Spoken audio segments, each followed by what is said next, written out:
meeting to order at 1:01. We'll start by approving the minutes of the December 17th Health, Social, and Environmental Affairs Committee meeting. Can I have a motion? So move. Second. Note that they have been approved. And we'll move straight into the first agenda item under presentations, which is talking about what we had kind of primed at the end of last year, that we'd want to look at environmental priorities and strategies for 2025 and start planning out the year. So pass it over to ACM Shealy. Thank you, Dr. Bustles. Good afternoon. Hope y'all are doing well. So yes, ma'am, we wanted to develop a few priorities and strategies and talk about a couple of things with the group today, and knowing this will be an ongoing discussion as we kind of set out our agenda for the year. There's a couple things that we've put as ticklers on the agenda, and again, this can be an open discussion. In each of these categories, particularly water quality, regulatory compliance, infrastructure, grants, there are certain baseline core things that are always priorities for us, right, that we have to focus on. And then there's some special initiatives, and so we'll touch on a little bit of each of those as we go through the slides.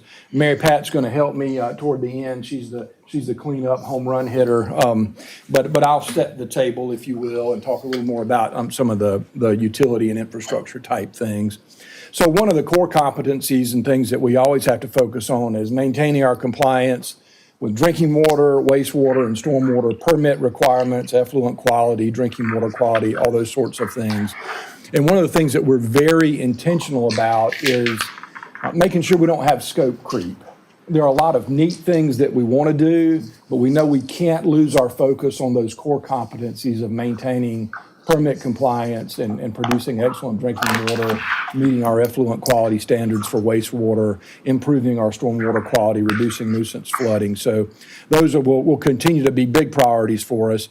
Of course, on the wastewater side, consent decree compliance in the last 10 years or so has been a really, really large component of what we do, how we spend our time and our customers' dollars. We are making considerable effort and we believe great strides to minimize sanitary sewer overflows, improve water quality in receiving streams. Those capital dollars that you routinely award and approve in council meetings, that translates into significant investment in our infrastructure that's in the ground and both in capacity and in condition. And that leads to fewer sanitary sewer overflows over time. And so that strategy is working. If you'll recall, about a year ago, we talked about our force majeure request and some time extension request that our attorneys are working on with EPA. And, Can you remind us what force majeure means? Yes, ma'am. So act of God, if you will. And we applied to EPA. We've applied for 2 force majeure extensions, things that are beyond our control. The first was the flood event of 2015, and we received a nice time extension because of the damage that occurred to our system. We also applied for one because of COVID and some of the impacts that was having on staffing, contractor availability, et cetera. So we're in negotiations right now to extend some of the time that we're given to complete some of the larger investment projects that are on our project list. And so the last thing we want to do is have an enforceable deadline that's unrealistic. We want to make sure that there's adequate time to complete those investments without it being an undue burden on our ratepayers, with no impact to the environment. Areas where sanitary sewer overflows are occurring, we're proactively addressing those. We're not asking for any time extensions where we've got environmental harm that might be occurring. These are more forward-looking projects that are geared toward setting us up for the future. So with those 2 extensions, does that extend the consent decree? That would put us out into around 2031 for completion. So you're looking at an 18 to 24 month extension for some of the longest lead time projects. Okay. Still within our planning concept and our planning horizon there. So again, those negotiations are ongoing, but I can say that the discussions have been very fruitful to this date. And so we're very optimistic about where those are going. Communications are another, it's a core competency, but we're always looking to improve on how we communicate with our customers.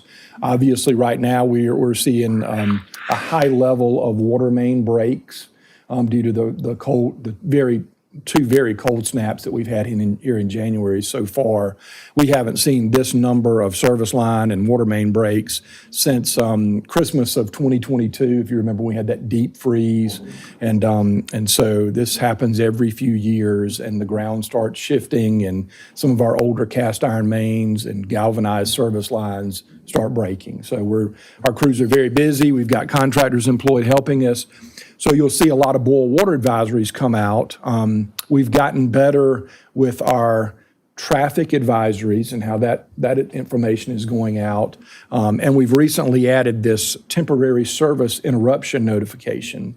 So if we've got a water main interruption of service that's planned, our standard practice has been to notify customers in advance. Well, when we've got a major break that might impact, say, Earlwood, that happened a few weeks ago, we had a 16-inch cast iron main break. We were able to fix that break under pressure, so we didn't have to issue a boil water advisory because we didn't open the pipe up and allow contaminants to get inside. That was an 85-year-old cast iron main, and when we valved it off and disrupt the flow pattern, a lot of ferrous iron materials got stirred up. So we had some customers with discolored water. The following morning, we issued a notification to them, hey, this is what you need to do, put it out on social media if you've got discolored water. We're advancing those notifications and trying to do those quicker as we know more. Hey, your service might be interrupted if you live in this area. A boil water advisory may be forthcoming, but it may not. So, and we're getting a lot of practice doing that right now because of the breaks that we're having. So, I'm sorry. Go ahead and then I'll go. Clint, let me ask you this. Comparatively, several years ago, we had plates, metal plates on top of metal plates. yes, sir. On every street, there was a metal plate. Comparatively, how is that improved over the years? So, Reverend McDowell, the best, I don't have the plate numbers, we can certainly That's get fine. those. But in general, you see less plates Right. for for the duration that you were seeing those. And my best calculation or data points is I look at the work orders in backlog. We are now lower numbers and almost a steady state, if you will. I think we're 6 months or so away from the amount of work orders in backlog or the amount that we're receiving every month.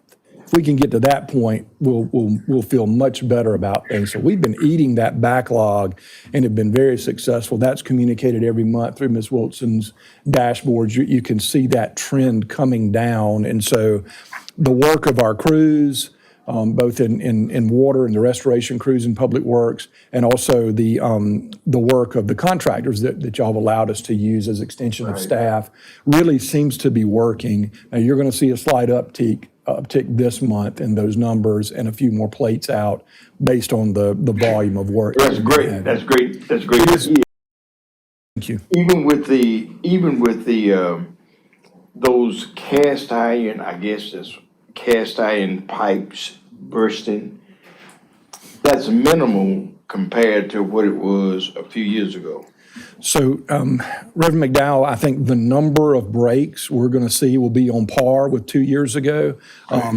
We have been strategic about the areas that we have over and over and over again. We're replacing those lines instead of repairing those lines Okay. now. And so over time, that strategy, you'll start seeing the number of breaks come down as well. And the overtime that we're working, we're reducing the response time as well, which is good.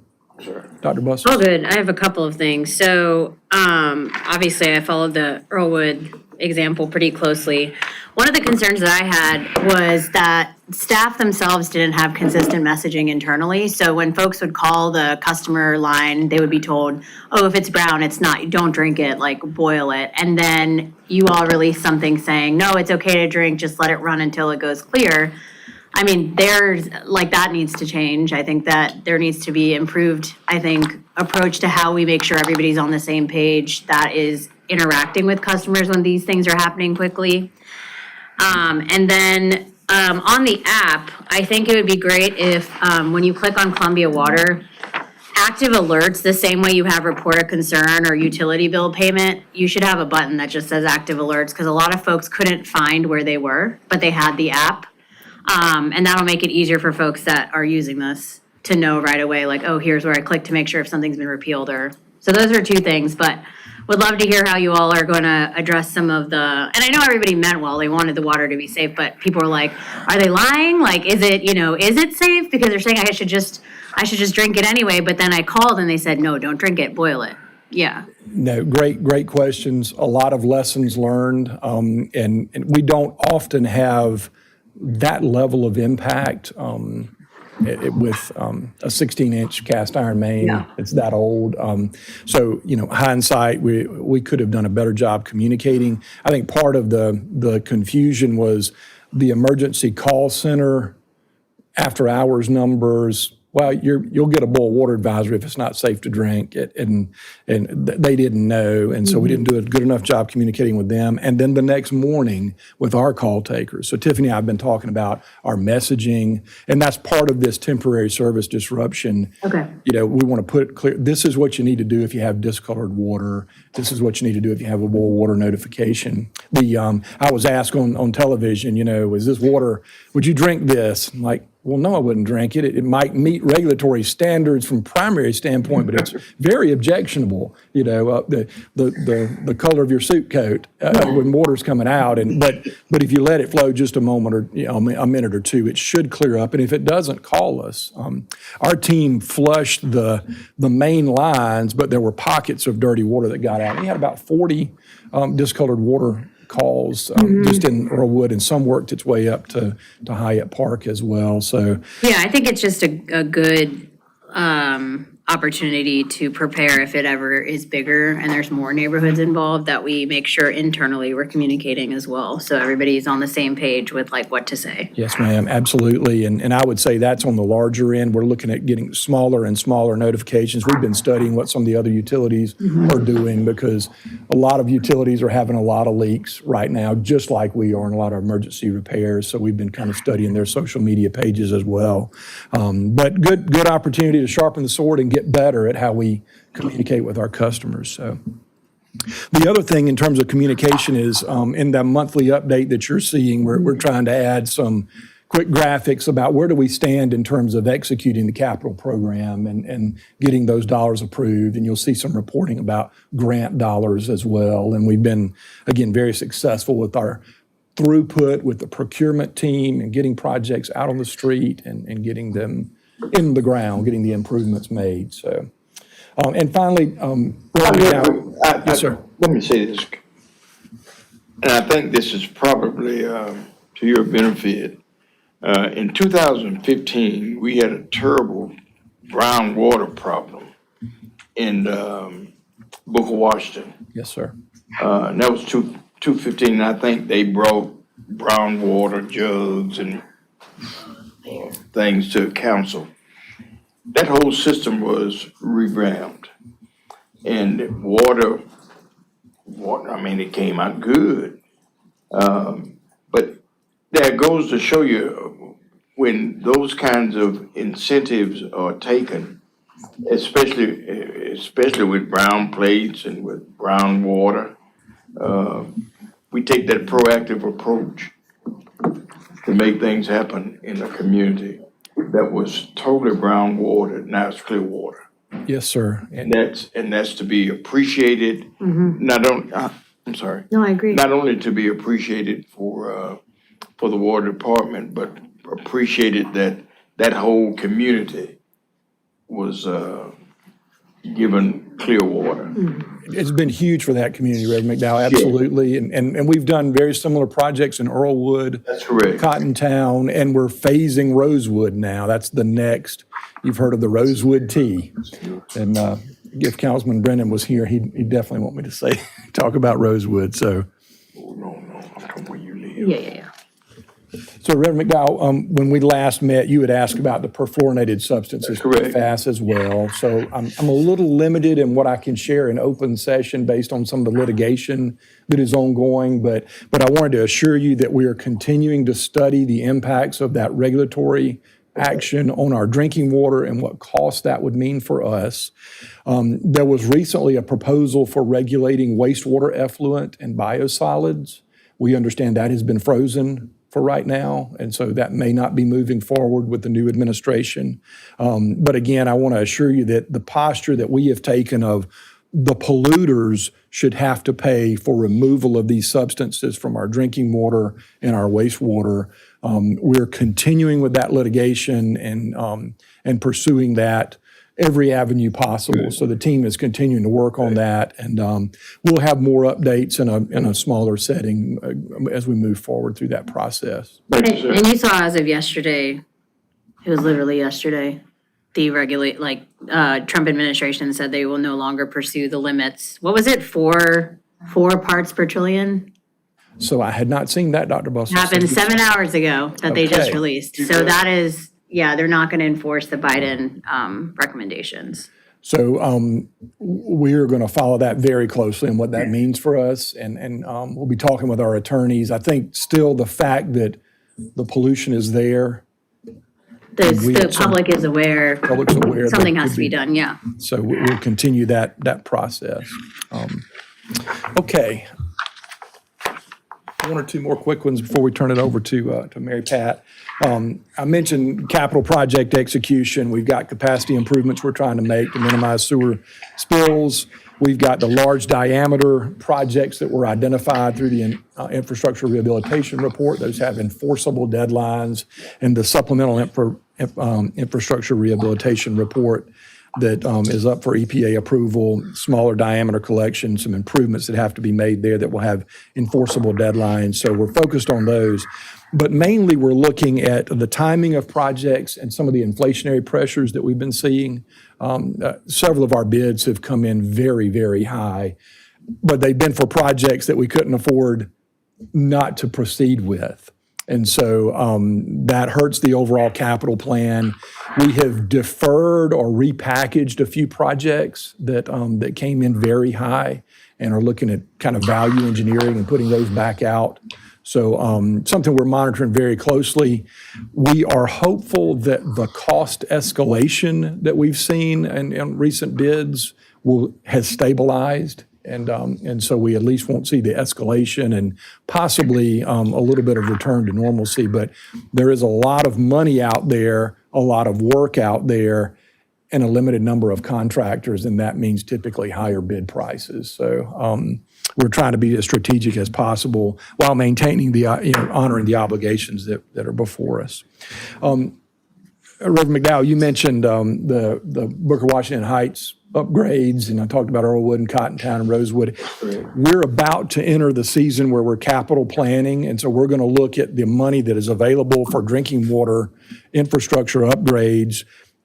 Dana and her group and GIS help us layer the water quality complaints that we've gotten, the discolored water complaints. We look at the number of and frequency of breaks, and so we develop a heat map that shows these are the areas of your system, both this year and over the last 5 years, that have been the most problematic. And the most problematic areas, then that's how we allocate funding and identify projects. So we're about to go through that process as we start development of our capital plan. And that's certainly important. Then completing the projects to serve Scout Motors.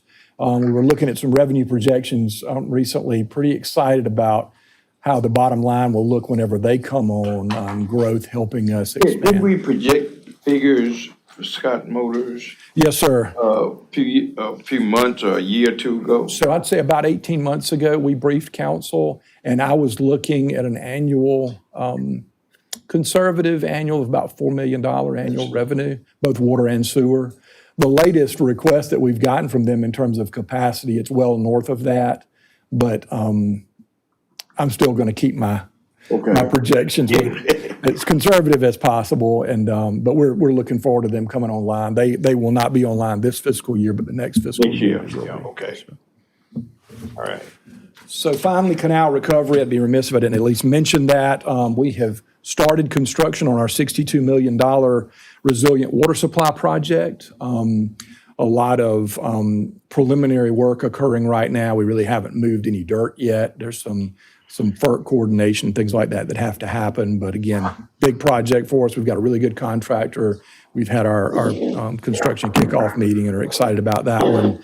The embankment repair and headgate replacement, still final permitting and FERC coordination for that, but we're looking this calendar year for those to be out for bid as well. Then our biogas recovery at Metro, a public-private partnership. You should see that contractual arrangement on the February 18th council agenda. No dollars spent by Columbia Water, no City of Columbia dollars, and a decent return. If the Inflation Reduction Act direct tax credit stays in play, then we could see a fairly significant lump sum payment to the utility as well. So very excited about recovering biogas, not flaring that, and even if that Inflation Reduction Act credit goes away, the contractor is still telling us the project paper's out well, they want to move forward. So I'm very excited about that. So practically speaking, what does this do? So we're taking excess methane gas that we've been flaring, which is harmful to the environment, and we're capturing that gas, we're cleaning that gas, making it natural gas quality. So it's a renewable natural gas product, and then injecting that back into the natural gas pipeline and receiving a fairly substantial credit for that. So the public-private partnership is working with a third party. They'll lease property from us. They'll build a cleaning facility, pay for it. They'll take our gas, clean it, and we get a proportional share of the revenue that comes from that. So really excited about that project. It's gonna help us considerably, and been working on that one for a while. So, and then when you mentioned the embankment repair and headgate replacement, that's the final permitting for the side that's been closed? So yes, ma'am, the side that's been closed, fixing the breach, ultimately getting the hydro back up and running, and getting the good green energy that comes from that production, and then also strategically replacing each of the 12 head gates that allow water to come into them. When do we think that will open up again? So those construction projects are on the order of 24 to 30 months for the embankment repair, about 18 months for the head gates. They both should be bidding this summer. And so you're looking at 2 years out, summer of '27. Did we anticipate it would be closed for almost 10 years? Or more than 10 years, right? I never dreamed it would be, Dr. Bustles. Okay. In fact, I remember walking the embankment right after the flood, and some friends from Nashville who had been going through some flooding issues and dealing with FEMA called and said, you better plan on a 10-year window. And I just laughed, and I thought, well, there's no way this will take this long, but we've had some unique So circumstances. like 2027, we can Yes, say. ma'am. Okay. And we actually wrote just earlier this morning that we anticipate those projects to be completed within calendar year 2027. 2027? Yes, sir. Okay. Yes, sir. So you probably heard as we transition to Mary Pat, I heard it on the radio coming in this morning, that there was an executive action this morning from Office of Management and Budget that froze all federal grants and awards and dollars, those sorts of things. I've got the memo if y'all do want to see that. A temporary pause and up until February 10th for them, the agencies to study the grants and the awards and the assistance programs to make sure they're all in alignment with the new administration. So our federal lobbyist, Ralph Garbushian, and his team, they fired something off to us first thing this morning. They're basically saying the impact of this, it's a temporary pause, and what that means after that is unclear. And so we're going to be watching that very closely. That could impact a lot of the things that Mary Pat's going to talk about. Our Assembly Street grade separation, which is huge for us, Oh my God. is in a holding pattern. Not to say it's in jeopardy, but all of those federal dollars are in a temporary freeze right now until February 10th, and hopefully we'll know more after that. So, Tragic. any questions for me before I turn it over to Mary Pat? That's tragic. That is really tragic. Mary Pat. Boy, Appreciate it, though. That was a great segue. That was a great thing to wake up to this morning. Not. I'm going to talk about the grants. And the first one is a community development block grant, and that's CDBG. That's for $105,000. Yeah, I had switched it for you, I'm sorry. Right there. There you go. Funding comes from the U.S. Department of Housing and Urban Development, HUD. It's for the installation of 9 decorative streetlights in the Edison Court community. We have the light poles and we're close to installation. It's a reimbursable grant and it closes June 30th, 2025. And the next one is the Urban Community Forestry Inflation Reduction Act grant. Or You went UCF. backwards. Yeah, you. I'm Yeah. going the It's wrong down, way. Up is down and down is up, Mary Pat, for different reasons, so. Funding comes from the USDA, awarded by or sub-awarded by the Arbor Day Foundation. So do they already have that money, the foundation? You don't know? The answer was yes and no when we checked 2 weeks ago. Everybody is unsure where their money is and where it sits. Oh, great. Yeah. A lot of to be determined. That's a good answer. Yes and no, We technically. tried 2 weeks ago. so- We hear terms of, well, it's been obligated, so it's safe, it's been, but unless it's sitting there in an account or already been expended right now, I think it's frozen. Well, that's what I was getting ready to ask. Those monies that are there, are they frozen automatically? What happens? I think if it's already been distributed to the recipient, It's frozen. I'm not sure about that, Reverend McDowell. I wouldn't want to make sure. I think anything that is in process is frozen. If it's already been Oh, distributed in process, to the okay. recipient, I'm not sure. We are not in a position where we're already holding those dollars, so we don't have to have the answer to that. We're waiting to receive the dollars, so. Ready? We're waiting to receive them. Don't look like we're gonna get them. Oh, don't say that. haven't given up I know. Maybe it'll just be delayed. Well, Everybody loves trees. Everybody does love trees. And again, this freeze was for, for everything, and I think there are a lot of things that maybe both sides of the aisle would get behind, like these types of programs, so, we're hopeful. well, I hope so. Yes, sir. But this grant is designated for purchase of trees for residents in Justice 40 areas to plant on their own property. Funding covers tree costs, tree diapers, it's just something to keep the tree watered, and catering for free tree planting, lunch, and learn events. And the citizen has to go to a lunch and learn event to learn how to plant the tree before he qualifies for a tree. And this is in partnership with Columbia Green. They're covering the non-Justice 40 areas. All right. We're in year 1 of a 5-year grant. It's a reimbursable grant. We've gotten some reimbursements already. The grant period ends June 30th, 2029. And then you've got the Energy Efficiency Conservation Block Grant, the EECBG, for $198,000. It's funded by the U.S. Department of Energy to retrofit city-owned streetlights to LED bulbs, and 40% must cover Justice 40 areas. The light bulbs are on order, the LED bulbs are on order. It's a reimbursable grant. We don't get any money until we finish the project. The grant period ends March 28, 2027. And that includes a year extension for the North Main, the transfer of North Main streets to the city. We want to make sure we had that in.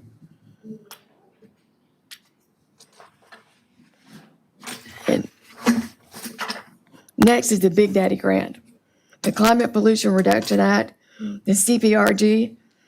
The planning part is $1 million, and the implementation part is $8,700,000. Funding comes from the EPA, the Federal Environmental Protection Agency, via the Inflation Reduction Act. It's a drawdown grant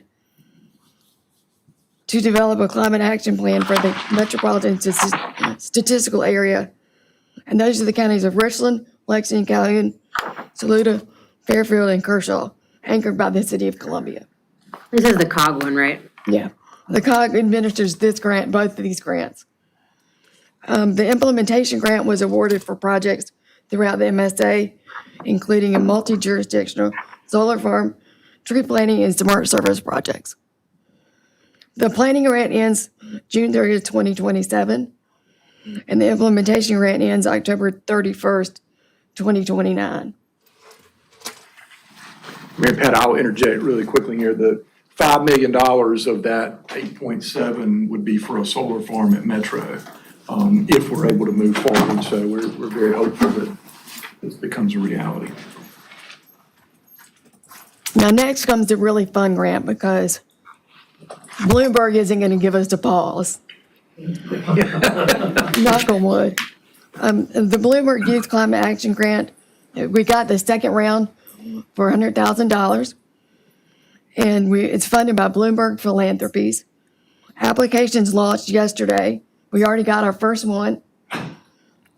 Recipients will be announced Earth Day. And the grant period ends October 31st, 2025.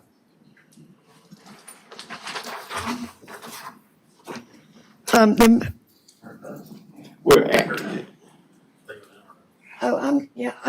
gonna switch the order a little bit, Clint. We've got a student here who's gonna speak to y'all, and I wanna make sure she gets to class on time. Absolutely. We had a showcase scheduled for our projects, and Mother Nature didn't agree with us. And we had the snow, and we had to cancel it. So we've got two of the grant holders now coming to speak with you and give you an update. The first is Tina Sandoval from University of South Carolina. We'll be on time to her class. Thank you. Do I need the clicker or? you got it?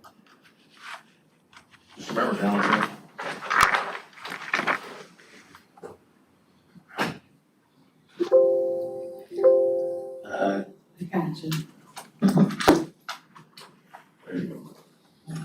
You wanna go past this one? That's Yes. the Okay, audit. that's the other Yeah. slide. I didn't get any slides from you. Okay, something else. Okay, well, I can just talk about what we did. Beata's was the public health one. She made some slides as well. But my project was related to a home weatherization program. Another student at the University of South Carolina was also awarded this grant alongside me. However, she's studying abroad in Sweden, so I'm here to present it by myself. The actual service day was December 6th, and weatherization entails retrofitting a house, meaning you're doing small home repairs to make the house more energy efficient. And this is good for the environment because if a house is more energy efficient, they're using less energy, thus there's fewer CO2 emissions. But it's also good for the homeowner because they're saving money because they're spending less on their energy bills.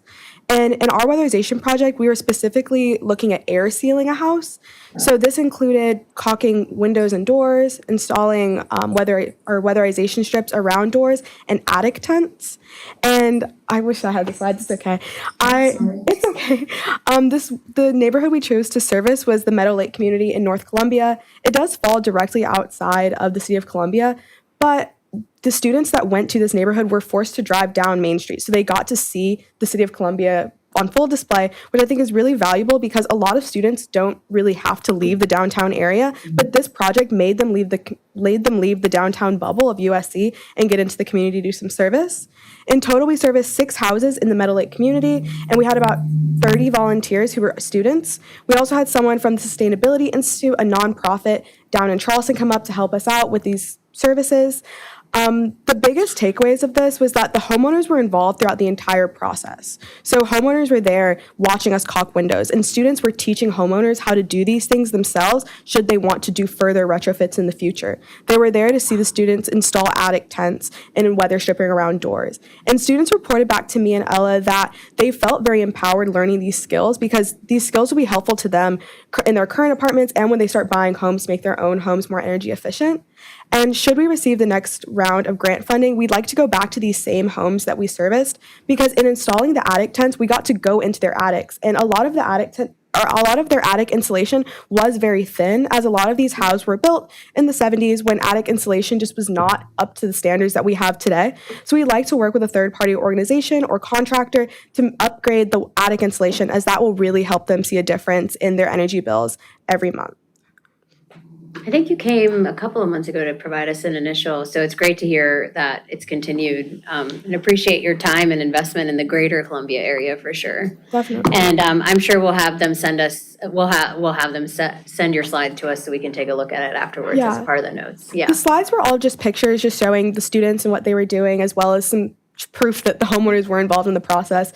And I think the most impactful slide, and I can at least describe it a little bit to you all, was that there was a door, like the front doorway to someone's home. And when you're standing and looking at the door from the outside, you could see the light coming in around the door, meaning that there's a very clear gap between between the door and the door frame, meaning the air was being lost. And by when we left that door, you could not see any light to the outside, meaning that there was a tight seal around that door, and the draft that the homeowner was experiencing near that front door was no longer felt. And it's little things like that that just make someone more comfortable in their home, which was what the difference that we were trying to make. Magic. Oh yeah, we also I'm an honors college grad, and so Really? I got this in your newsletter, so I said, let's at least share. yes. Very cool. We worked with the College of Arts and Sciences, since I'm a student in the College of Arts and Sciences, to get a little write-up about it. It was also really important because the class that inspired Ella and I to take on this project was taught by two College of Arts and Sciences faculty, and was funded by a grant specifically for the College of Arts and Sciences professors. So it was a really cool story for the university to show that the courses that they're teaching are having real impacts in the community and in creating student leaders. Are there other areas, intended areas you'd like to pursue in terms of the student population and them volunteering their services? In terms I of know Meadow Lakes is further down Yes. North Main. yes, it really depends on funding. I'm sorry. It really depends on funding. With this next round of grant funding, we do really want to do that attic insulation, and unfortunately, that is more expensive than the types of retrofits we did in this initial round of funding.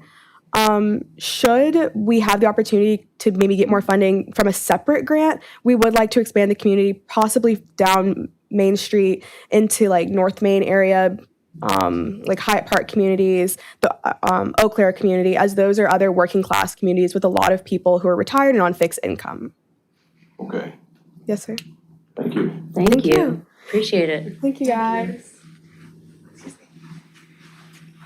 To err is human, but to really mess up, it takes a computer. I'm sorry about that. I didn't have your You slides. did a great job without slides though, so. Next, we've got Beata DeWitt from the South Carolina Public Health Association.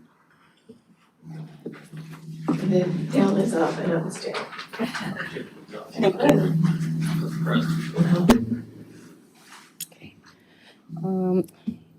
Good afternoon. I'm Beata DeWitt, and I'm representing the South Carolina Public Health Association. It was founded in 1921 to address public health issues in the state of South Carolina, and it's about 400 members with a large population of it being our state students, undergrad and graduate, and doctorates. As recipients of the Youth Climate Action Fund from the City of Columbia, SCPHA, and more specifically, our environmental health section plan to launch a local college climate action resiliency week for college students to identify and actually implement climate action. Current partners for this initiative was the City of Columbia, the University of South Carolina, the Arnold School of Public Health, and Office of Sustainability, as well as Benedict College, the South Carolina Department of Environmental Service, and the South Carolina TITAC.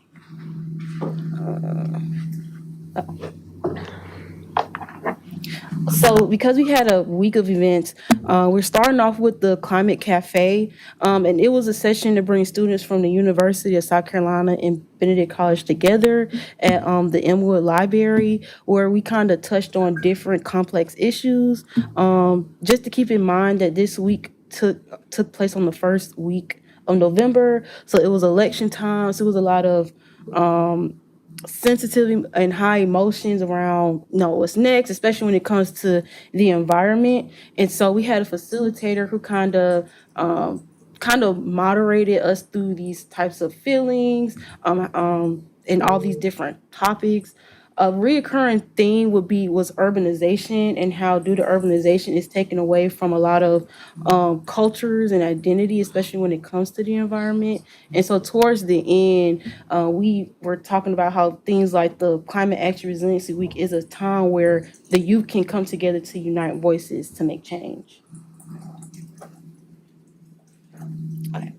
Next was Tuesday, which was the Tree Planting Initiative. The City of Columbia Reforestation Program Coordinator, Beck Weston, was able to work with the South Carolina Office of Sustainability, where we were able to plant trees at Martin Luther King Park. This one was very important because when we were planning out the days, this event actually landed on Election Day.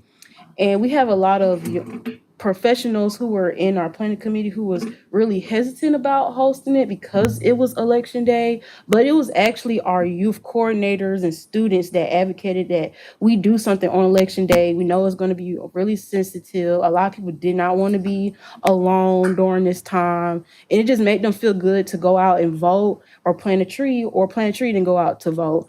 And it was just more sentimental that we were able to plant the trees at Martin Luther King Park where people was coming in and out to vote. Also this day, it ended up raining, so we thought that nobody was gonna show up, but it was actually 19 people that showed up. Wow, that's So awesome. that was really nice. We all came with our ponchos and umbrellas and stuff like that. Okay, so Wednesday was the Don't Waste Food SC kitchen demo, which was hosted at the university's Center for Health and Wellbeing. It was taught by the dietitian Katie Graham and her intern Bryn Nearly, where she taught students how to make different sustainable dishes. And at the end, Grace Ann Martin, who represented the Department of Environmental Services, came in to talk about the importance of food waste prevention and different strategies such as storage and preservation tips. Thursday was our Sustainable Art for Climate Awareness exhibit. This was the opportunity for young artists to address environmental concerns through creativity. So we have a lot of people who came during the our first Thursday on Main. We hosted it at the Columbia Museum of Art, and so we had a lot of visitors come in and out that was able to participate. Rather than doing a more traditional art exhibit, we tried to make it more interactive. So the visitors were able to come make reusable T-shirts and turn them into totes. We also decorated totes that we have from our organization as well as from other organizations that were donated. And then we also did an interactive art piece that was inspired by Columbia artist Kirkland Smith, where she already used materials and turned them into portraits. We did a portrait at the bottom for South Carolina using different plastics to address the issue of microplastics in South Carolina. What did you do with it? Did people take the art home, or are you gonna put it up somewhere? So the person who's over it was Shaquetta Green. She works at the Department of Environmental Services, so we actually plan on hanging it up in the front since DHEC split, and so we're gonna have it in the front where like vital records in our front desk Oh, is. nice. Cool. And so that's the finished product at the end, because she did have to paint them before we were able to glue them. And then the white background is, we have a shredder, so we just kind of took the shredded papers and sprayed it, and she used pomade. So a lot of the materials was like stuff we found in the office. And these are other pieces that was submitted for the art show outside of the interactive activities. My favorite would be the vest, because the meaning is it's a vest and she made it out of jeans to address fast fashion and textile waste. And then we also have a few people who actually are artists that submitted things. So Very cool. to wrap up, we participated in the Green Networking Breakfast that USC hosting.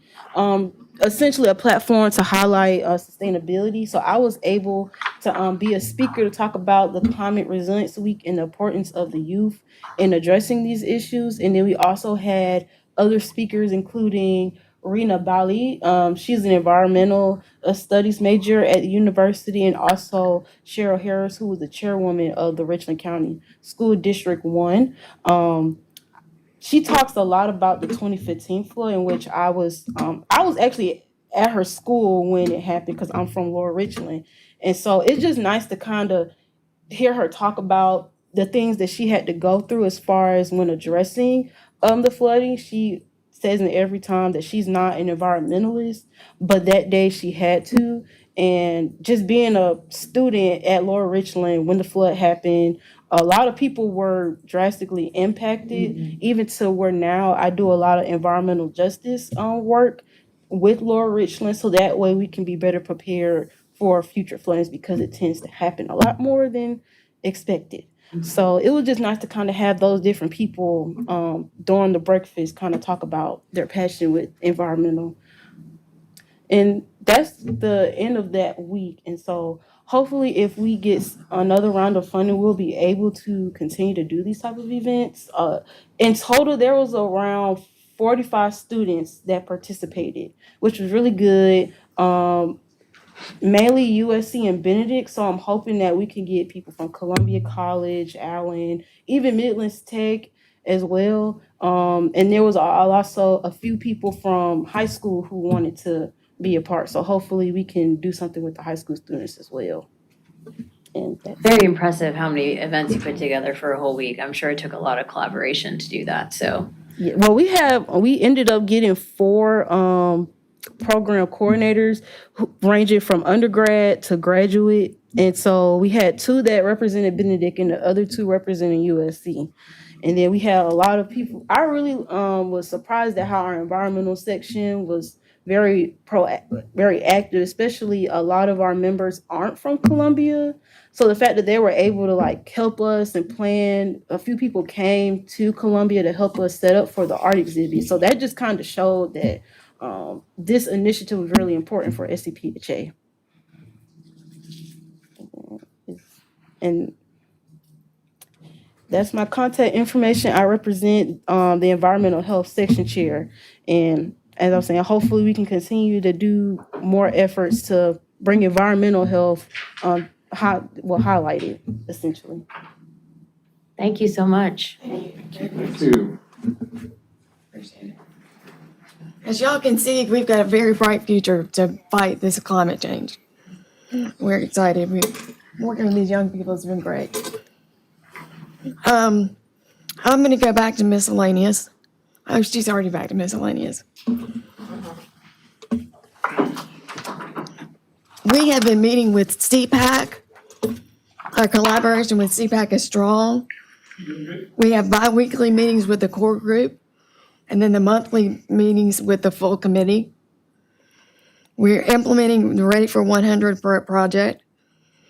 Resolution 2.0 tracking dashboard is on the horizon. And then we're focusing on generation energy audits and implementation of improvements. Then we've got to consider the next steps to how to, the government can go Ready for 100. What can we do to get the community to do more for Ready for 100 renewable? Tree City designation, we have a long-standing Tree City designation, 45 years. And the application for 46 is right. It's in the pot. It's in the hopper, and we should get for 46. And we plant 500 trees a year in the right of way. We are hoping to have some more of the Bloomberg project folks come in throughout the year, February hopefully. But do you have any questions for me? No, this is helpful. I mean, I'd love to see more trees in 500 if we can find the funding. And just address some of the heat studies that we've seen in terms of some of the areas in Columbia, but I know that it's expensive to do that. How do we fund those 500?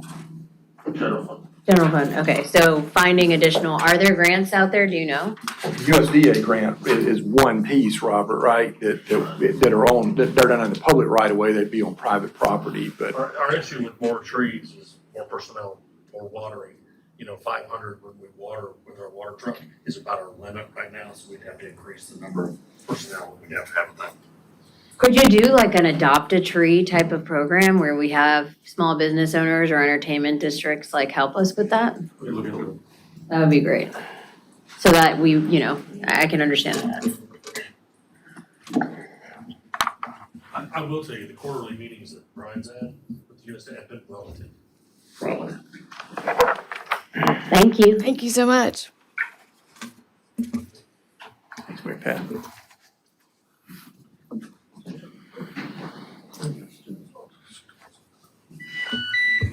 Yep. The next item, Dr. Bustles, we wanted Dana and the team to give us an update on Greenway and Trails and where we stand in terms of progressing that program throughout the city. Yes, thank you for having us here today. Dana Higgins, Director of Engineering. I also have Lucinda Statler, who's our Planning Administrator, as well as Todd Martin, who's our City Landscape Architect. So hopefully we can have all of your questions answered and give you a quick update. Let's see, did I get, okay. So connecting our city. We have many trails in the area. We're very excited about the future, what we're doing. We have the Vista Greenway, which we have been working on back from 2012 when we started from Lady Street and continuing north. We also are going to talk today about the Penny-led projects, give you a quick update on where they stand on their 3 big projects they're working on. The River Alliance-led project, as well as potential future Penny 2 projects and future opportunities. So we'll talk about the city-led trails first. The Vista Greenway Phase 3 is what we've been working on currently for design, and that corridor is from Elmwood. So Phase 2 took us from Taylor up to Elmwood, and that was completed around 2016 by the Penny. So the next phase is north of Elmwood up to North Main, and it's kind of divided into 2 sections. The Park to North Main section is 95% complete because we have the right-of-way. That's part of that land that we swapped with DOT. And so we have the right-of-way. We've been working through with DOT how we're going to cross North Main, progressing nicely. The piece from Elmwood up to Park is a little slower because we don't have the right-of-way. So we're working through those challenges right now. There's a lot of topography through there and some major stream crossings. So it's a little slower on that section, but we're making it through. And right now, our cost estimate is at $3 million. That section right there from Elmwood to North Main is about 1.26 miles. And our future is shown in green. That is Vista Phase 4. That will take us from North Main to Page Ellington Park over in Bull Street campus. That's about 1.6 miles and a cost estimate around $4 million. Let's see. So our Penny-led project, so we work together a lot with the county on their existing Penny projects. Of course, we have the Penny 2 as well, but we'll talk today about the 3 that they've got under design. We've got their Gills Creek Greenway, which is shown in blue at the bottom of the page, and that starts at Crowson Road, continues south to McKell Lane. That's about 4,400 linear feet, and that cost estimate's about $6 million. They're working right now towards starting to acquire right-of-way, talking to the DOT about going under Rosewood, just trying to navigate some of the challenges there. Crane Creek begins at our head gate, so it's at the top of the page in orange, and it continues north and crosses Smith Branch, ending about 4,000 feet north of the start, and that is about 90% plan complete. $3 million is the price tag, and we expect, well, the engineers expect that to be completed by next spring. And when you say complete, like the actual trail will be complete or plan? The actual trail. So they feel very confident right now. They're working through permitting. We actually have our Crane Creek storage project that we're having to navigate as well. We're kind of crossing Smith Branch together to access that large storage project that we're working on. So Rocky Branch is the 3rd project that they've been working hard on. That's the yellow at the bottom of the page. It starts west of Olympia Avenue and continues west to the Congaree, where it'll tie to Granby Park. Right now, they're at 70% complete, a $3 million price tag, navigating the right-of-way, some of those items right now. The River Alliance has been busily also working on the piece from Boyd Island and trying to connect over to our riverfront park. So that project has 2 components. The first component takes us from Boyd Island up to the west side of Broad River. That piece is being done by the Penny. That project is around $2.2 million. And then the second component will be starting on the west side of Broad River and tying over to our riverfront park. That piece is funded by Boyd Foundation. Price tag is about $3.8 million. Altogether, they expect that all the construction to be completed by summer of 2027. And what's happening with the extending that Saluda Riverwalk to Irmo? That actually has been progressing through the ICRC. We've been working with their team on traversing our sewer easement, so that's moving forward. What's ICRC? The Irmo, Chapin Recreation Okay. Commission. yeah, They had a good bit of funding, Mungo's Foundation and some others that have funded a good bit of that work. And so we just did a major sewer project, and so kind of sharing some of that right away. And it is something that we've been working with the Chapin Rec Commission about. So the funding has been secured, but implementation hasn't started? That's correct. And Dr. Brussels, I think some of the connectivity as well, the Carolina Crossroads construction is some of the bridge work that's being done Got it. and whatnot. So there have been some talks about temporary portions versus, waiting until the permanent could be put. So we're in conversation with them quite often. And is it our land? No. So some easement, and then, the mayor worked with Dominion to acquire some additional, and that is in the works to have additional river frontage, riverfront ability to access the river. Amazing. Within that floodplain. So they're right all over each other, right in that path. yeah, it's exciting. We'll be able to go all the way to the dam. So the Penny 2 passed. We actually met with the county just on their existing Penny projects, but also briefly discussed their upcoming Penny 2. They do have priority for the completion of the 2012 projects, but we're very excited because the Vista Greenway and Columbia Riverwalk were part of the package that we submitted to them. So if they have the funding availability, then we will be able to potentially take Vista Greenway from Elmwood all the way to Page Ellington, our whole loop, as well as complete Columbia Riverwalk, which would take us from Cobo Plaza to connect along the river to the Riverfront Park. So very exciting stuff. And for And future, will you keep us posted on this funding, the Penny funding discussion? absolutely. Okay. Yes, ma'am. Future opportunities, right now, we are in phase 1 of William Street. That is a great opportunity on the Lime Green. You'll see connectivity from Granby Park heading north to Gervais Street. That could be a trail and park system. I know, Henry, you've been a big part of that discussion. So that is a potential connection that will loop our entire riverfront section to the piece that River Alliance is bringing over to the riverfront. In addition, we are looking at opportunities to leverage our local funding by looking at grants such as the PRT Recreation Trails Program. Speaking to Todd Martin and Kenya Bryant and Mr. Simons, we discussed they have $125,000 available. PARD, which is the Parks and Recreation Development Fund, can go up to $500,000. I believe Kenya discovered there's like $493,000 right now that we could potentially leverage, as well as the Land and Water Conservation Fund, which we can get up to $300,000 for that grant, and then CDBG. And with that, we will entertain questions. No, this is very helpful. Thank you. Thank you, Daniel. Any other walk-on items? I know I had given you a list of things in December we wanted to Yes, ma'am. And fill out, but the only other thing I would add is for ACM Simons, I think it would be good to get an update on Finley. Whether that's a walkthrough or a committee meeting, I mean, we can decide that, but Sure. this is the year, so. All right, well, if there's nothing else, then I will take a motion to adjourn. So move. Second, and we will adjourn at 1:58, almost at 2. Thank you. Thank you.